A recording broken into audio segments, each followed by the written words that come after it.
रात के करीब 11 बज रहे थे। सड़क पर इक्का तुक्का गाड़ियां चल रही थी।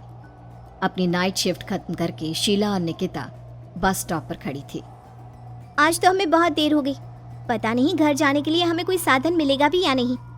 अगर कोई साधन नहीं मिला तो कहीं रात इसी बस स्टॉप पर ना बितानी पड़े। अपनी काली जुबान बंद कर, जब देखो तब उल्टी बातें ही करती है। अरे कुछ देर रुक जाना, कुछ ना कुछ मिल ही जाएगा। लेकिन काफी देर तक इंतजार करने के बाद भी उन्हें कोई बस नहीं मिलती। धीरे धीरे समय के साथ साथ सड़क पर चलने वाली गाड़ियों का दिखना भी बंद हो जाता है। अरे ये देख, अब तो सड़क पर एक भी गाड़ी नहीं दिख रही। दूर दूर तक गाड़ी और किसी इंसान का नामो निशान नहीं है। एक काम करते हैं, वापस अपने ऑफिस चलते हैं। हम दोनों आज रात वहीं गुजार लेंगे। देख, तुझे अच्छी तरह पता है 10 बजे के बाद चौकीदार ऑफिस के मेन गेट पर ताला लगाकर अपने घर चला जाता है। ऑफिस जाने का कोई फायदा नहीं है। इस सुनसान सड़क को देख मुझे बहुत घबराहट हो रही है। एक काम करना, उसी चौकीदार के घर चलते हैं। वो भी तो परिवार वाला है। हम बेफिक्र होकर आज रात उसके घर पर रुक सकते हैं। अरे पागल, चौकीदार 10 बाय 10 की खोली में रहता है। उसके 4 बच्चे हैं। भला वो हमें अपने घर में कौन सी जगह देगा। अब तू ना ये बेकार की बातें बंद कर और चुपचाप खड़ी रह। शायद कोई लिफ्ट ही मिल जाए।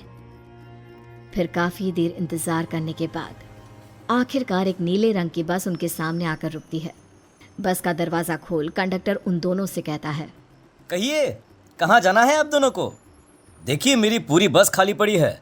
मैं आप दोनों को आपके ठिकाने पर छोड़ दूंगा। इतना कहकर कंडक्टर मुंह में भरे पान की पिचकारी सड़क पर दे मारता है।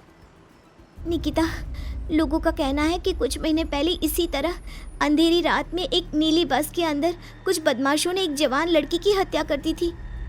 इस बस का रंग भी नीला है। कहीं ये वही बस तो नहीं? कंडक्टर शीला की बात सुन लेता है और मुस्कुराते हुए कहता है, देखिए मेम साहब, उस घटना के बारे में मैंने भी सुना है। माना कि उस बस का रंग और मेरी बस का रंग एक है, लेकिन दुनिया में नीले रंग की एक ही बस तो नहीं है ना। हाँ, ये तो सिर्फ एक इत्तेफाक है। देखिए हमारी बस में एक मेम साहब पहले से ही बैठी हैं, चाहे तो आप देख लीजिए।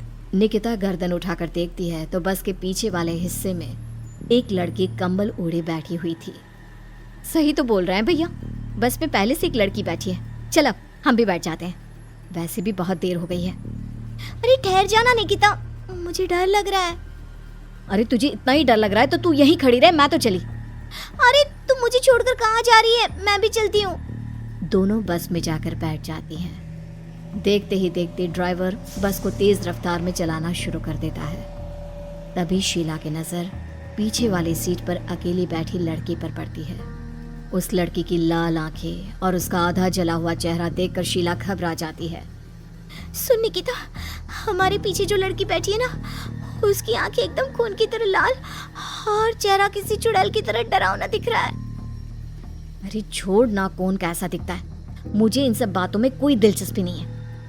मैं थोड़ी देर झपकी लेना चाहती हूँ, इसलिए अब तू अपनी बड़बड़ बंद कर प्लीज। बेफिक्र निकिता अपनी आंखें बंद करके बैठ जाती है। दूसरी ओर बस जंगल के रास्ते में पहुंची है। चारों तरफ घना अंधेरा और साथ ही जंगल में मौजूद जंगली जानवरों की डरावनी आवाजें शीला को और भी ज्यादा डराए जा रही थी। थोड़ी ही देर में बस एक बरगद के पेड़ के पास से गुजरती है। तभी अचानक बरगद की डाल पर बैठी एक बिल्ली कूदकर खिड़की के रास्ते शीला की गोद में आ गिरती है। मर गई रे, बचाओ मुझे, कोई बचाओ। शीला के चिल्लाने की वजह से निकिता की आंख खुल जाती है और वो भी घबराकर इधर उधर देखने लगती है। तभी पीछे वाली सीट पर बैठी लड़की उठकर शीला के पास आती है और बिना कुछ कहे उस बिल्ली को शीला की गोद से उठा उसे सहलाते हुए अपनी गोद में लेकर वापस अपनी सीट पर जाकर बैठ जाती है। अरे शीला, तू तो बहुत ही डरपोक है। जरा जरा सी बात पर उछल पड़ती है। मैं कल से अकेले ही सफर करूंगी। अरे मैं क्या करूं? वो बिल्ली अचानक मेरी गोद में आ गिरी। अपनी बकवास बंद कर और मुझे चैन से सोने दे। इस तरह शीला को डांटकर निकिता फिर सो जाती है। पर तभी अचानक एक झटके से ब्रेक लगाकर ड्राइवर बस को रोकता है। शीला खिड़की से बाहर झांक कर देखती है तो उसे सड़क के किनारे एक काला आदमी खड़ा दिखाई देता है। उसकी बड़ी बड़ी दाढ़ी और अजीब से कपड़े देखकर शीला को घबराहट होने लगी। क्या हुआ ड्राइवर भैया? हाँ, आपने बस क्यों रोक दी? अरे वो देखो, वहाँ वो सड़क के किनारे एक आदमी खड़ा है, उसी के लिए मैंने बस रुकवाई है। शीला निकिता को धक्का देकर नींद से जगाती है। अरे अब क्या हुआ? वो देख, सड़क किनारे कितना डरावना आदमी है। उसका अजीबोगरीब हुलिया देखकर लगता है जैसे कोई शैतान खड़ा हो। अब शीला की तरह निकिता भी उस आदमी को देखकर थोड़ा डरने लगती है। कंडक्टर, क्या तुम उस आदमी को बस में चढ़ाने वाले हो? उसे देखकर हमें डर लग रहा है। उसे बस में मत चढ़ाओ। अरे डरने की कोई बात नहीं है मेम साहब, ये आदमी जंगल के पीछे वाले गांव में रहता है। ये रोज इसी वक्त मेरी बस में बैठकर पड़ोस वाले गांव में जाता है। और वैसे भी ये बेचारा गूंगा है। अगर आप लोगों को डर लगता है तो मैं इसे ड्राइवर के बगल में बिठा देता हूँ। ओह अच्छा, ठीक है। फिर कंडक्टर का इशारा पाते ही वो आदमी बस में सवार हो जाता है। ड्राइवर दोबारा एक्सीलेटर पर जोर देकर बस को आगे बढ़ाता है। थोड़ी ही देर में बस एक घाटी पर चढ़ती है। बस के एक तरफ गहरी और डरावनी खाई थी, पर ड्राइवर को इस बात से कोई फर्क पड़ता नजर नहीं आ रहा था। वो लगातार बस की रफ्तार बढ़ाकर बस चलता जा रहा था। ड्राइवर भैया, आप देखते नहीं क्या बगल में इतनी गहरी खाई है? बस की रफ्तार लगातार बढ़ाए जा रहे हो, थोड़ा धीरे चलाओ ना। अरे मेम साहब, घबराने की कोई बात नहीं है, ये तो मेरा रोज का काम है। मैं तो यहाँ इसी रफ्तार से बस चलाता हूँ। आप बेफिक्र होकर अपनी सीट पर बैठ जाइए, आपको कुछ नहीं होगा। ड्राइवर के कहने पर निकिता शांति से बैठ जाती है। कुछ दूर चलने पर अचानक ड्राइवर बस को सड़क के किनारे रोक देता है। शीला एक बार फिर खिड़की के बाहर झांक कर देखती है, लेकिन इस बार उसे कहीं कोई दिखाई नहीं देता।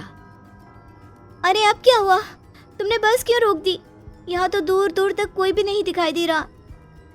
ड्राइवर उसकी बात का कोई जवाब नहीं देता, पर कंडक्टर बोल पड़ता है। ये हमारी फेवरेट जगह है, हम अपने सारे अच्छे काम यहीं पर करते हैं। अब हमारा प्रोग्राम खत्म होने के बाद ही बस यहाँ से आगे बढ़ेगी। इतना कहते ही कंडक्टर सीट के नीचे रखी एक शराब की बोतल निकालता है। अरे ये सब क्या है? तुम्हारे बस में सवारी बैठी है, उन्हें घर पहुंचाने की जगह तुम यहाँ सड़क के बीच में बस रोककर शराब पियोगे? बस में लड़कियों के बैठे हुए भी तुम्हें ये सब करते हुए शर्म नहीं आती? कंडक्टर कोई जवाब नहीं देता और मुस्कुराते हुए शराब पीने लगता है। तभी ड्राइवर और दूसरा आदमी भी कंडक्टर के साथ मिलकर शराब पीने लगते हैं। निकिता, मुझे इन तीनों के इरादे कुछ ठीक नहीं लगते। हमने इस बस में बैठकर बहुत बड़ी भूल कर दी। तू घबरा मत, मैं हमेशा अपने पर्स में छोटा सा चाकू रखती हूँ। उसके रहते ये तीनों हमारा कुछ नहीं बिगाड़ पाएंगे। देखो गज्जू भैया, हमारी बस में इस समय 3 जवान लड़कियां बैठी हैं। कहो कहो सबसे पहले किसका शिकार किया जाए? मैं तो कहता हूँ कि सबसे पहले वो जो पीछे अकेले जो बैठी है ना, उसे पकड़ कर लाओ। उसके बाद इन दोनों का प्रोग्राम फिट करेंगे। ठीक है, जैसी तुम्हारी मर्जी। अब वो आदमी पीछे वाली सीट पर बैठी लड़की के पास पहुंचकर उसका हाथ पकड़ लेता है, लेकिन तभी अचानक उस लड़की की आंखें जरूरत से ज्यादा बड़ी और लाल होने लगती है। उसका चेहरा गुस्से से लाल और उसके मुंह से नुकीले दांत दिखने लगते हैं। अरे अरे अरे ये क्या? ये लड़की अचानक इतनी खतरनाक कैसे बन रही है? इतने में वो लड़की उस आदमी को उठाकर वहीं सीट पर पटक देती है। मुझे हाथ लगाएगा, तेरी इतनी हिम्मत! जोर से चीखते हुए वो लड़की उस आदमी पर हमला कर देती है और पल भर में ही उस आदमी का काम तमाम हो जाता है। ये देख ड्राइवर और कंडक्टर के होश उड़ जाते हैं।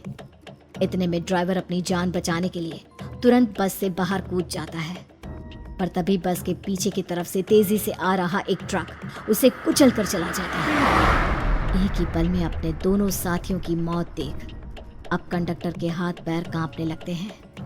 ये सब देख निकिता और शीला के भी होश उड़ जाते हैं। वो चुपचाप अपनी सीट पर ही छुप कर बैठी रहती हैं। अरे अरे अरे कौन हो तुम? और तुम इतनी भयानक कैसे बन गई? अब वो लड़की गुस्से में गुर्राते हुए कंडक्टर का गला पकड़ लेती है। इतनी जल्दी मुझे भूल गए? कुछ महीनों पहले तुम तीनों ने बड़ी बेरहमी से मेरी हत्या की थी और फिर शहर छोड़कर भाग गए। कई दिनों से मैं तुम तीनों के इंतजार में भटक रही थी। आज जाकर मेरा बदला पूरा होगा। अब तू भी अपने साथियों की तरह जहन्नम पहुंच जाएगा। अब वो लड़की कंडक्टर को उठाकर बस के पास मौजूद खाई में फेंक देती है। कंडक्टर एक बड़े पत्थर से जा टकराता है और उसकी भी मृत्यु हो जाती है। दूसरी तरफ ये सारा नज़ारा देख शीला और निकिता बेहोश हो जाती है। अगली सुबह जब उन दोनों को होश आता है तो वो अपने आप को एक सरकारी अस्पताल में पाती है।